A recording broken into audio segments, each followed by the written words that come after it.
Oke, pada kesempatan kali ini kita akan membahas tentang SDGs 4 yakni Quality Education. Di sini ada saya Iza.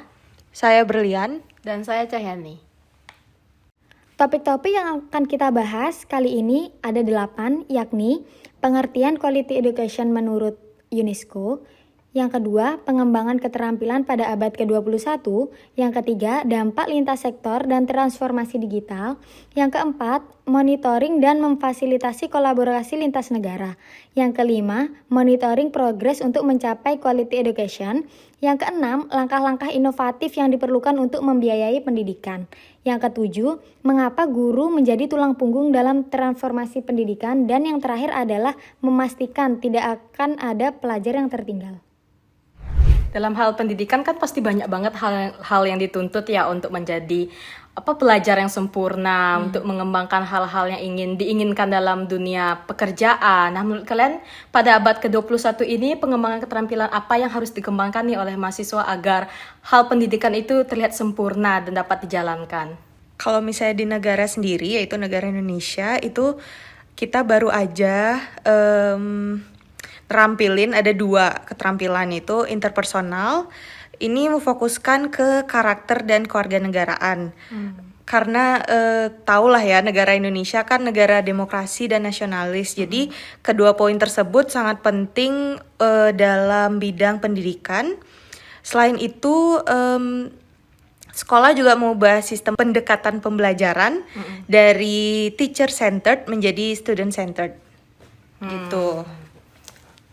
Kalau menurut aku yang ngambil negara Korea, di Korea sendiri itu yang paling diunggulin itu teknologi. Jadi mahasiswa tuh harus bisa belajar keterampilan teknologi biar dia tuh bisa mengikuti zaman. Dan mereka juga dituntut untuk belajar keterampilan berpikir kritis agar mereka tuh bisa memilah informasi, mengevaluasi argumen dan membuat keputusan yang informasional sih. Kalau menurut Aca? Kalau menurut aku sendiri sih itu lebih ke cara berkomunikasi ya. Pada saat ini kan apa-apa harus bisa dikomunikasikan. Bahkan tulisan pun harus bisa dikomunikasikan secara lisan gitu ya.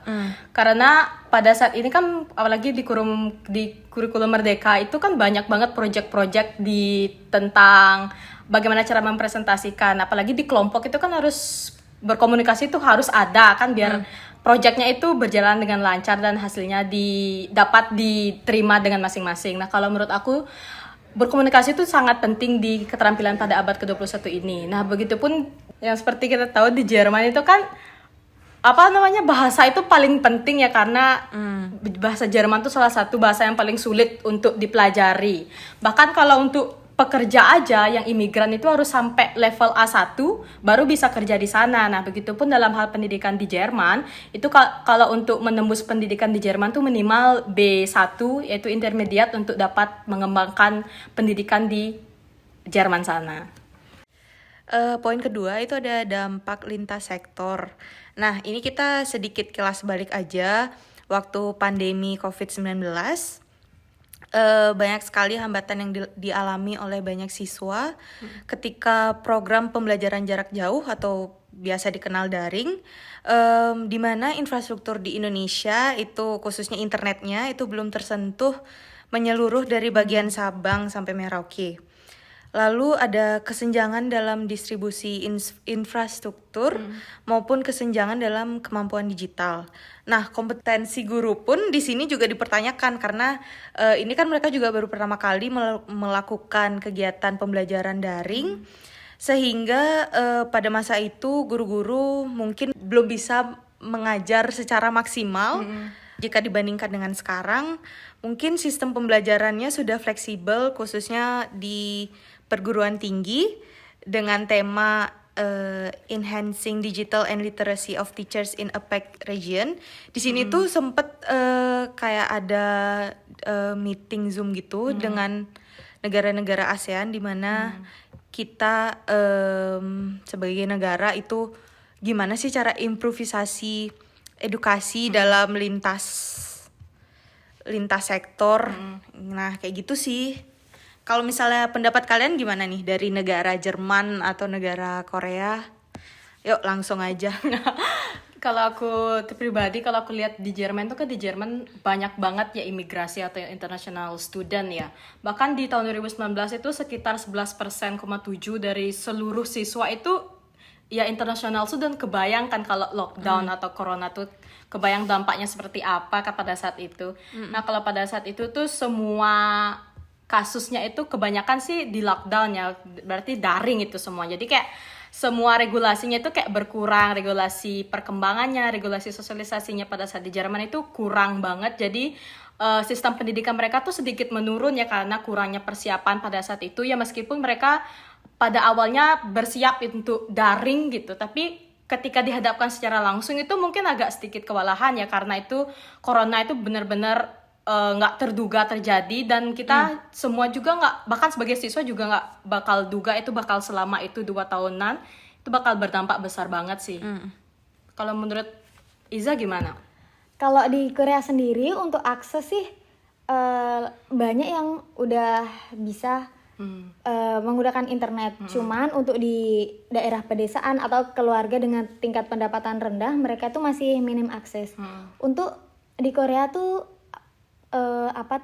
kesetaraannya sih, karena kebanyakan tantangan terbesarnya adalah siswa itu latar belakangnya beda-beda, nggak semua mempunyai handphone seperti juga di Indonesia. Namun di sana internetnya sudah terjangkau luas, cuman kesetaraan jenjang sosialnya aja yang berbeda. Kalau untuk kualitas pendidikannya di sana, semua guru tuh selalu memastikan kalau mahasiswanya itu menggunakan teknologi dalam pendidikan, bukan hanya untuk ningkatin aksesibilitas aja, tapi juga meningkatin kualitas belajar sih. Sebenarnya ya mirip-mirip sih kalau Indonesia sama Korea. Dan aku juga mau nambahin bahwa setelah adanya corona tersebut, Jerman sudah menyiapkan strategi digital, namanya Strategi Digital 2025, yang dimana pemerintah Jerman itu memprioritaskan yaitu mengenai pembangunan kemampuan digital bagi siswa dan juga gurunya. Jadi pemerintah Jerman tidak hanya berfokus pada mahasiswanya atau siswanya, juga berfokus pada tenaga pendidikannya yaitu guru. Nah, di mana secara total ada 20 proyek dan 38 langkah implementasi di bidang pendidikan digital pada 43.000 sekolah di Jerman. Salah satunya adalah yaitu strateginya memungkinkan semua sekolah memiliki koneksi internet yang cepat dan infrastruktur pembelajarannya efisien. Nah, jadi setelah adanya corona tersebut, Jerman berlomba-lomba untuk tetap mempertahankan pendidikan berkualitas mereka sih, biar nggak menurun aja terus-menerus gitu. Sebenarnya sih di Indonesia juga ada ya program strategis dan layanan dari Kemendikbud. Nah, salah satu contohnya itu ada rumah belajar, ada TV edukasi dan radio edukasi. Nah, dari 3 platform tersebut, siswa-siswa itu bisa mengakses lewat internet materi-materi yang sudah diajarkan sama guru, lebih kayak apa ya bisa dibilang ya, kayak review-review gitu sih, tugas-tugas dari apa yang udah dikasih sama guru yang mungkin kelewatan kayak gitu kan. Kayak misalnya kalau di perguruan tinggi gitu, kalian pasti dikasih kayak video-video Pembelajaran video-video pembelajaran gitu, kayak misalnya diupload di YouTube, kayak misalnya LSPR sendiri kan ada tuh yang kayak gitu, dikasih dari lecture-nya juga gitu. Kalau aku di Korea sendiri itu pemerintahannya tuh dia memiliki komitmen buat ngebangun infrastruktur digital yang lebih baik. Jadi buat meningkatkan aksesibilitas teknologi pendidikan di sana, dan juga ngedukung inovasi untuk kurikulum dan metode pembelajaran mahasiswa. Kolaborasi antara pemerintahan, sektor swasta, lembaga pendidikan dan masyarakat itu tuh di sana kayak penting gitu loh untuk saling bahu-membahu gitu satu biar sama lain sih, semakin biar berkembang ya. semakin berkembang. Nah, dengan melihat keadaan dan situasi saat ini ya, di mana relasi sangat diperlukan untuk memperkuat jaringan interaksi sosial ya, negara sudah memonitoring dan memfasilitasi kolaborasi dengan berbagai negara, ya itu seperti apa ya kalau di Indonesia ya, boleh dibagi nggak apa aja? Kalau misalnya kolaborasi lintas negara di Indonesia, itu salah satunya yang paling terkenal itu pasti ISMA ya, atau enggak LPDP. Nah, dari kedua tersebut itu udah banyak banget mahasiswa-mahasiswa yang dikirim ke negara-negara dan atau universitas yang dituju. Nah, ini tuh sangat penting banget soalnya kayak mendorong inovasi dan menguatkan daya saing, apalagi negara Indonesia ini masih bisa dibilang negara yang masih berkembang ya. Jadi hal-hal kayak program-program kayak gini tuh sangat bermanfaat banget untuk generasi-generasi penerus gitu. Kalau di Korea sendiri, mereka itu ikut kolaborasi sama UNICEF. Jadi dia tuh kemitraan strategis untuk mendukung pendidikan anak di dunia. Nggak cuma di Korea sih, mungkin di Indonesia juga ada, di Jerman juga ada. Lalu ada program beasiswa Global Korea Scholarship. Dia tuh program beasiswa untuk mahasiswa internasional yang ingin belajar di Korea atau tinggal di Korea. Seperti contohnya yang kemarin ada siapa? Safiera kalau nggak salah ya. Yang terkenal itu ya. Yang ikut Class of Champions itu ya. itu dia dapat beasiswa belajar dari SMA dan kuliah di Korea, full di Korea gitu. Jadi dia bisa belajar juga bahasa Korea dan punya lingkungan baru sih. Hebat banget sih. Berarti kalau di Korea itu Koreanya yang ngundang international school ya, biasanya kan international schoolnya yang ke sana. Berarti keren banget sih, membuka peluangnya bagi seluruh mahasiswa ya. Nah, kalau di Jerman sendiri itu aku sih lebih berfokus ke vokasi atau kan Ausbildung itu kayak terkenal banget. Tapi yang susah nembusnya itu ya pasti bahasanya ya kan. Kalau untuk pekerja di sana itu minimal A1 untuk bahasanya. Jadi kayak emang harus menguasai sedikit lah biar bisa bekerja di sana.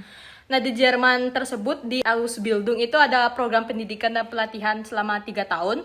Yang dimana di 1 minggu itu kan ada 6 hari efektif ya untuk bekerja. Nah, di sana tuh kita bisa milih 4 hari bekerja, sisanya sekolah atau sebaliknya. Nah, itu tuh menurut aku tuh program yang sangat bermanfaat ya bagi imigrasi atau international student yang pengen bekerja juga, pengen sekolah juga, pengen belajar bagaimana cara berinteraksi dengan orang Jerman ya, yang dimana orang Indonesia tuh beda banget cara berinteraksinya. Nah, di sana menurut aku program yang cukup bermanfaat dan sangat-sangat bermanfaat bagi seluruh mahasiswa dan juga masyarakat Indonesia yang pengen mencoba gitu peluangnya di Jerman. Dalam SDGs 4 Quality Education itu progresnya kan sekarang ini bisalah dibilang lagi ongoing kan. Untuk goals yang tercapai kan pasti tahun 2030 tuh. Nah, di Indonesia sendiri itu tuh ada beberapa progres yang sedang jalan, di mana pemerintah itu menyiapkan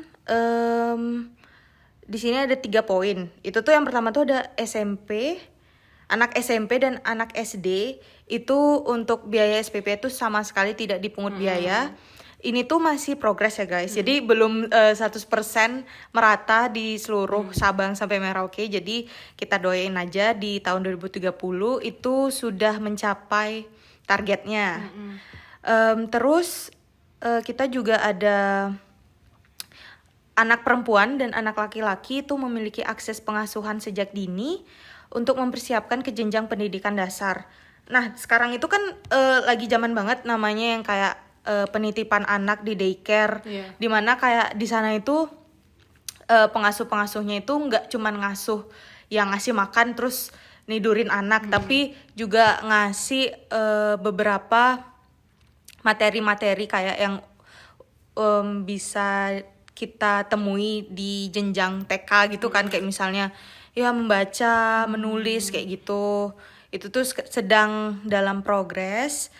Lalu selain progres pasti juga ada hambatan dong. Nah, hambatan ini tuh salah satunya itu dimana disparitas gender dalam pendidikan itu masih tinggi banget di negara-negara ASEAN ya. Di Indonesia sendiri itu kayak misalnya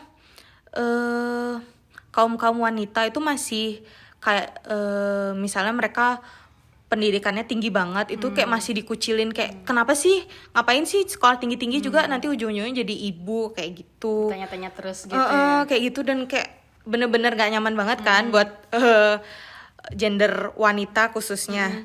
Tapi nggak di Indonesia aja, itu tuh kayaknya aku sempet baca di negara Korea ya kalau nggak salah. Di sana juga kan patriarkinya tinggi banget tuh.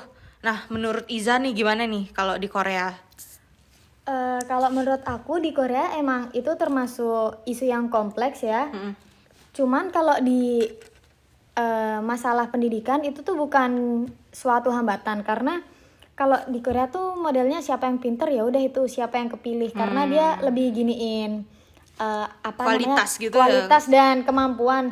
Kalau giniin gender atau patriarki mungkin dalam rumah tangga sih, bukan di pendidikan. Kalau di Korea sendiri hambatannya itu dia kesenjangan akses. Kenapa gitu? Karena seperti yang tadi yang aku bilang, yang di desa gitu, mereka tuh harus menghadapi tantangan terhadap fasilitas dan sumber daya yang ada di sana, karena nggak secanggih atau mungkin nggak secanggih yang di kota. Seperti di sini sih, di Indonesia juga di desa-desa biasanya internetnya kurang, ada yang harus manjat naik gunung atau manjat pohon sampai gurunya gitu dapat sinyal.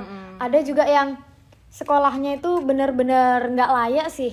Pernah juga ada itu masuk berita. Terus juga di Korea tuh tekanan akademiknya benar-benar tinggi banget sih, karena tingkat kompetisi yang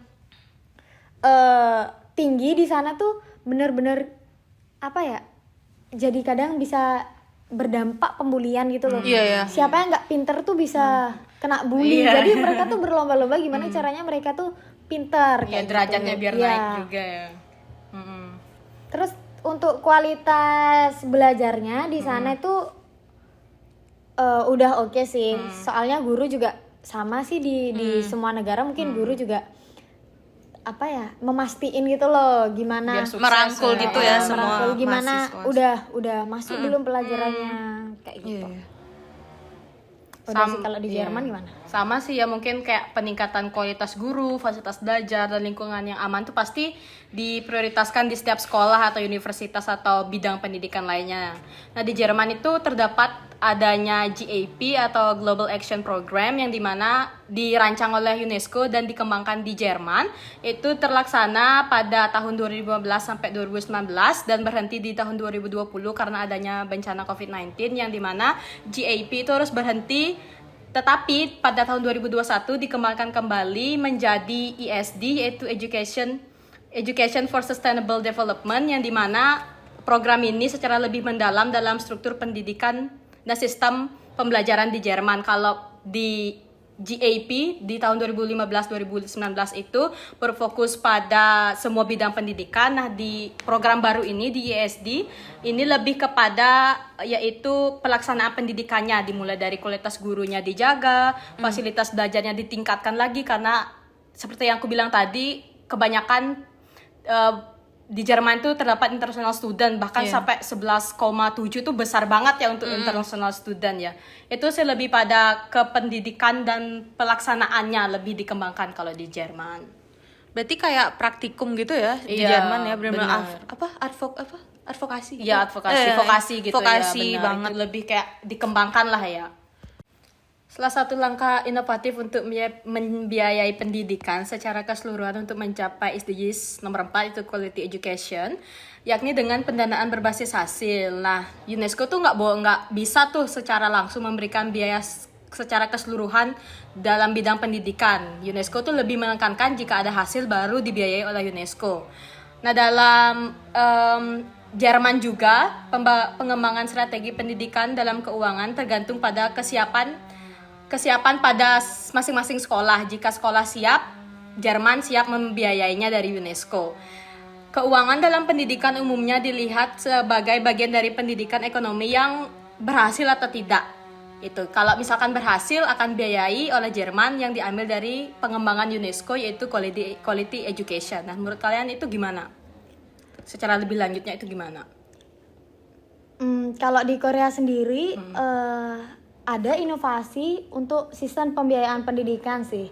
Jadi Korea tuh nyiptain program untuk skema pinjaman pelajar. Jadi orang tua tuh kayak misal bisa pinjam dulu, kayak gitu.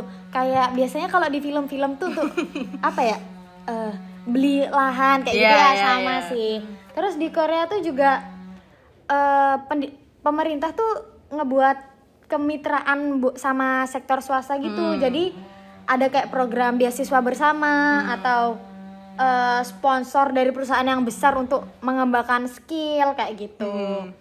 Juga di sana itu ada sistem investasi publik kayak gitu. Jadi dia melakukan investasi yang besar-besaran untuk sektor pendidikan biar ningkatin infrastruktur pendidikan itu sendiri, terus ningkatin gaji guru dan sebagainya untuk kebutuhan pendidikan di masa sekarang sih. Sebenarnya dari negara-negara yang kita jelasin tuh kayak rata-rata sama sih semua ya sistem anggaran pendidikan lah bisa dibilang. Nah kalau misalnya di Indonesia sendiri itu pasti kalian udah familiar banget sama yang namanya Kartu Indonesia Pintar. Nah kalau KIP ini kan mereka itu banyak membantu siswa-siswa yang bisa dikatakanlah miskin. Ini tuh dana alokasinya itu benar-benar dikhususin buat orang-orang kayak mereka yang punya kemampuan lebih di dalam pendidikan, dalam bidang akademik lah. Terus ada juga pemberian beasiswa sama yang kayak kita udah jelasin tadi itu kayak ISMA atau LPDP. Terus kita juga lagi dalam proses pengembangan sekolah berstandar internasional. Yang ini tuh untuk perluasan akses pendidikan biar nggak ada limit aja sih. Jadi kayak bener-bener biar keseluruhan gitulah dapat dampak positif dari pendidikan ini sendiri kayak gitu guys. Selanjutnya kita akan ngebahas soal guru. Nah guru ini kan sangat peran penting banget kan di pendidikan seluruh dunia. Karena mereka itu memegang prinsip yang pasti kayak kalau misalnya aku bisa, semua mahasiswa atau siswanya pasti harus bisa dong. Tapi di sini yang bisa dibedakan itu kayak karakteristik yang dibawa sama guru yang biasanya diajar. Kayak misalnya ya based on experience aja ya kita omongin. Kayak dulu itu sejauh aku udah belajar belajar selama berapa tahun jadi ya? Hampir 20 tahun lah ya. Guru-guru yang aku temuin itu sih banyak banget karakteristiknya ya. Ada guru yang emang baik, polos, nggak yang motong-motong nilai. itu sebenarnya sesuatu yang harus disyukurin sih ya. Tapi ada juga yang negatifnya kayak misalnya guru-guru killer. Pasti banyak banget ditemuin di sekolah-sekolah gitu. Sebenarnya sih sejauh ini guru-guru itu benar-benar gimana ya? Kayak role modelku banget karena mereka tuh bener-bener kuat dan bisa ngajarin banyak banget siswa dengan sikap-sikap mahasiswa atau siswa yang benar-benar berbeda dan cara tanganinnya pun juga berbeda. Ada yang tenaganya perlu dibanyakin, maksudnya kayak gimana ya? Kayak ada siswa yang kayak susah banget diurus dan ada juga yang gampang dan itu tuh bener-bener nguras tenaga guru banget kan. Nah, problem yang di facing sama Indonesia itu sebenarnya tuh kayak ada dua, yaitu guru PNS sama guru honorer. Itu banyak banget aku baca di berita-berita gitu ya, kalau misalnya guru honorer itu sangat tidak dihargai atau dihormati, apalagi sama sekolahnya sendiri itu bener-bener nggak dimanusiakan. Karena kayak gimana ya, kayak mereka tuh terlalu menganggap remeh guru-guru tersebut, padahal sebenarnya mereka tuh lagi ngajar generasi-generasi baru yang nantinya bakal jadi pemimpin ataupun hal-hal lain, bidang lain gitu. Menurut kalian tuh kayak gimana nih kalau misalnya ngomongin guru PNS sama guru honorer? Menurutku sendiri, kalau di Indonesia tuh banyak orang yang berlomba-lomba untuk daftar PNS Iya, sih. CPNS Karena ya. karena tes PNS tuh apa ya? Karena gajinya tuh menetap, sedangkan guru honorer tuh kayak benar-benar menyedihkan. Masa sebulan tuh gajinya kayak cuman bisa, misal beli apa ya? Beli sepatu aja belum tentu cukup gitu gitu. loh. Belum lagi kalau mereka yang udah berkeluarga, biasanya banyak orang-orang yang udah tua, udah sepuh gitu, kayak benar-benar menyedihkan sih. Mereka ngajarin sabar kayak gitu. Padahal guru tuh menurutku dia tuh yang ngebangun karakteristik murid sih sebenarnya.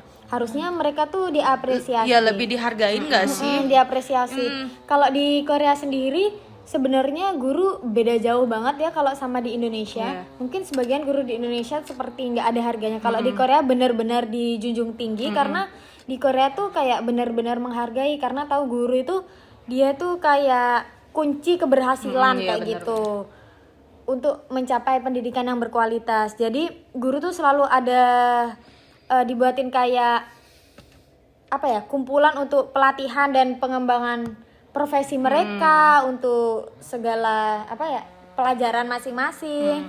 Terus mereka dikasih penghargaan dan selalu diikut sertakan dalam kebijakan-kebijakan pendidikan atau ada acara-acara internasional yang tentang pendidikan.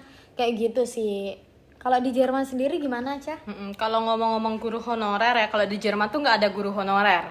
Jadi setiap guru itu atau setiap tenaga kerja, baik itu dosen atau guru, itu langsung jadi pegawai negeri dan mendapatkan masa kerja tetap itu setelah 3 tahun. Jadi setelah 3 tahun itu baik mereka bebas mau tetap jadi guru atau mau jadi PNS lainnya kayak jadi sistem pemerintahan atau gimana. Nah itu menurut aku salah satu sistem yang menurut aku bagus ya, biar nggak membeda-bedakan menurut aku. Jadi setelah mereka 3 tahun menjadi PNS itu mereka bebas tuh mau jadi PNS guru di pemerintahan. Nah itu menurut aku hal yang bagus untuk dikembangkan ya, maksudnya nggak dibeda-bedakan jarak kayak guru honorer. Padahal kalau menjadi guru atau tenaga pendidik itu kan tenaganya sama-sama keluar ya, sama-sama memberi ilmu, membagi ilmu, sama-sama memberikan tenaga untuk mendidik anak-anak, itu sebenarnya sama aja. Makanya aku setuju banget dengan sistem pegawai negeri di Jerman itu nggak ada honorernya, tapi setelah 3 tahun percobaan PNS itu mereka boleh memilih jenjang karir mereka yang lain selain guru. Itu sih yang menurut aku paling bagus gitu solusinya, biar nggak ada ketimpang tindihan gitu. Lebih fair aja nggak sih kalau misalnya kayak caranya yang kayak di negara Jerman nih, jadi kayak semuanya tuh bener-bener sama rata, nggak ada yang dibedain, beda banget sama Indonesia gitu. Kayak apa-apa tuh harus dibedakan, dikelompokkan gitu. Jadi kayak lebih dimanusiakan lah kalau misalnya di Jerman gitu kan ya. Benar. Kalau bahas pendidikan kan pasti semua orang perlu ya pendidikan, apalagi di zaman sekarang kayak kalau nggak ada pendidikan tuh nggak bisa kerja, bahkan yang pendidikan itu bahkan ada kualifikasi lagi untuk dapat kerja gitu kan. Nah pada zaman sekarang itu pendidikan itu sangat penting untuk menunjang karir berikutnya. Nah menurut kalian itu kan masih banyak orang atau masyarakat yang belum mendapatkan pendidikan. Nah memastikan tidak adanya pelajar tertinggal itu gimana menurut kalian?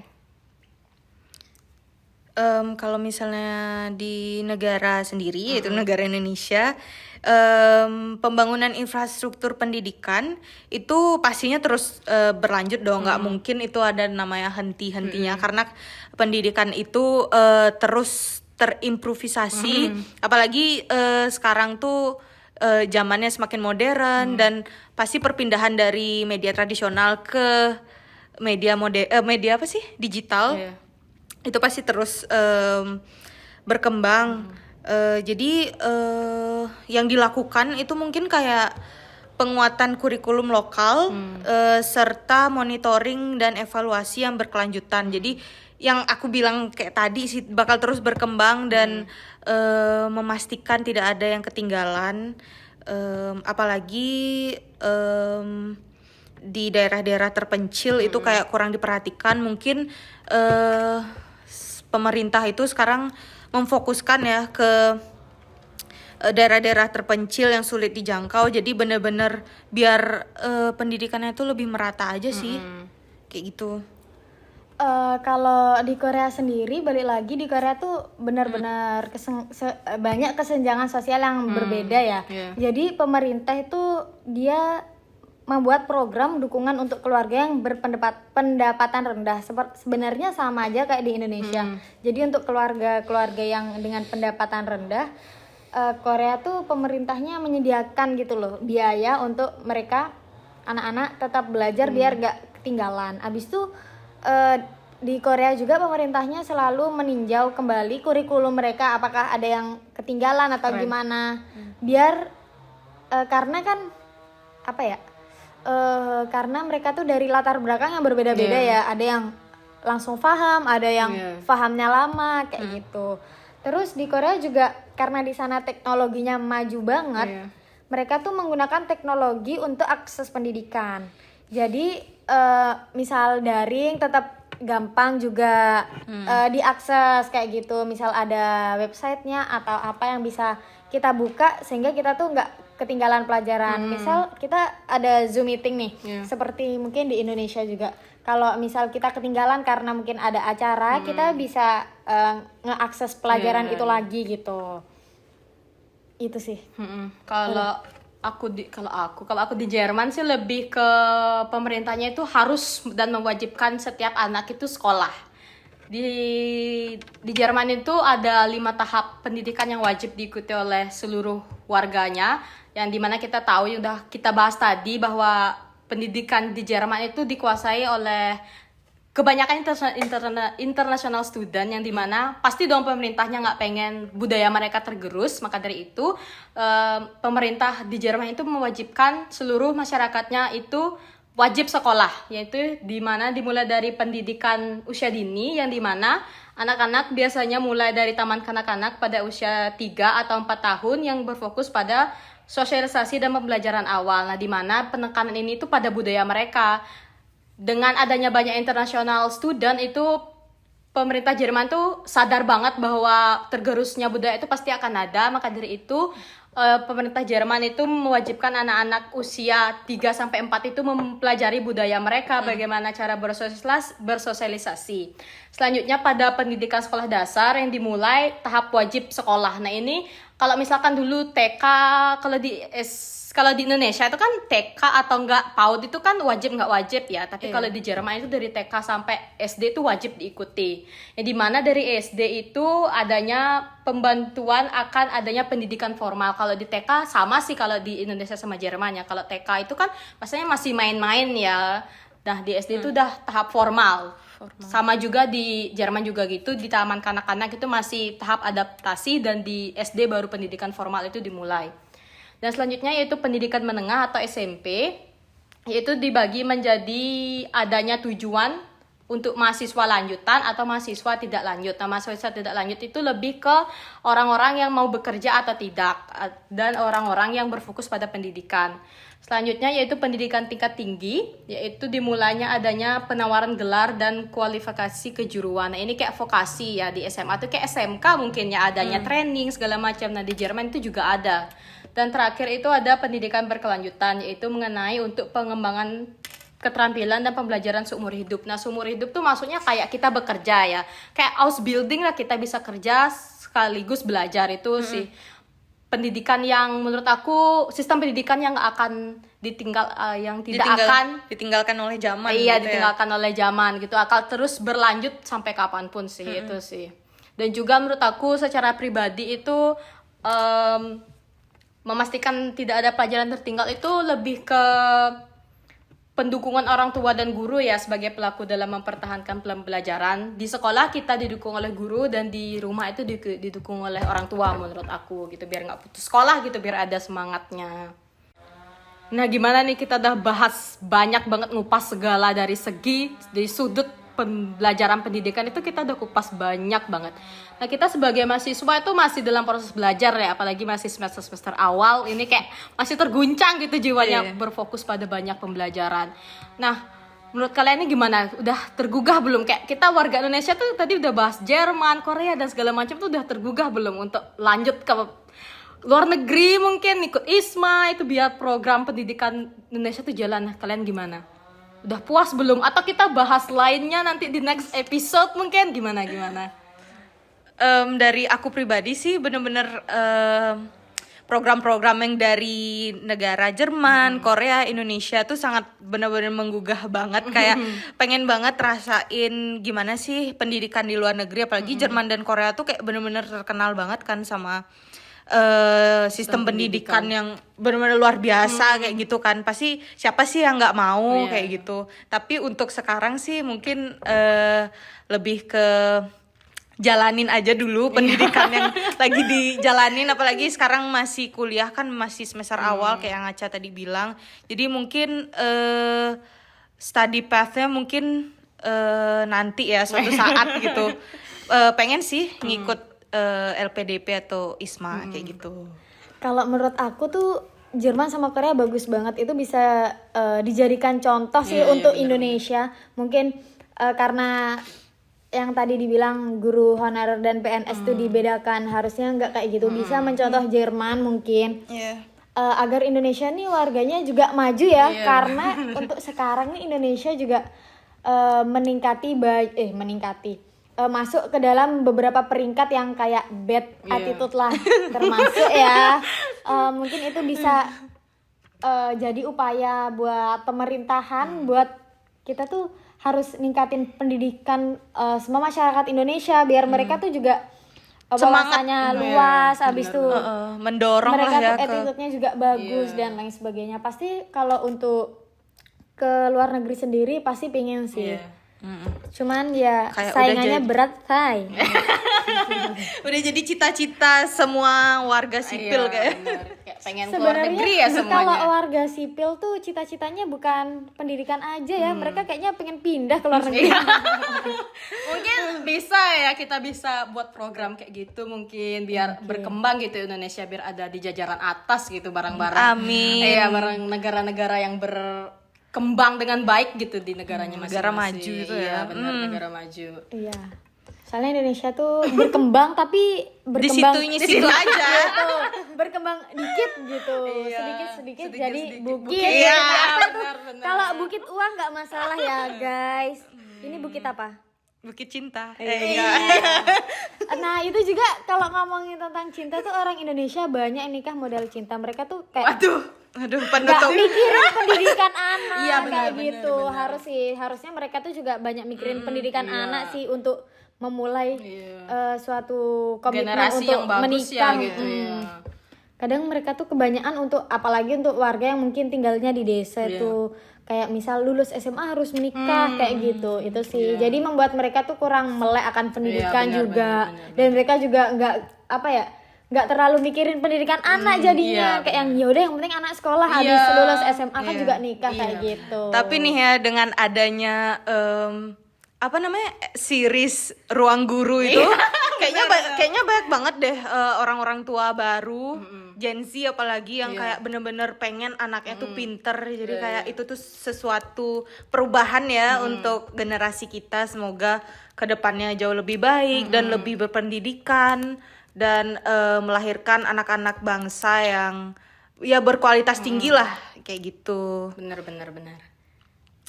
Oke, sekian podcast dari kelompok kami.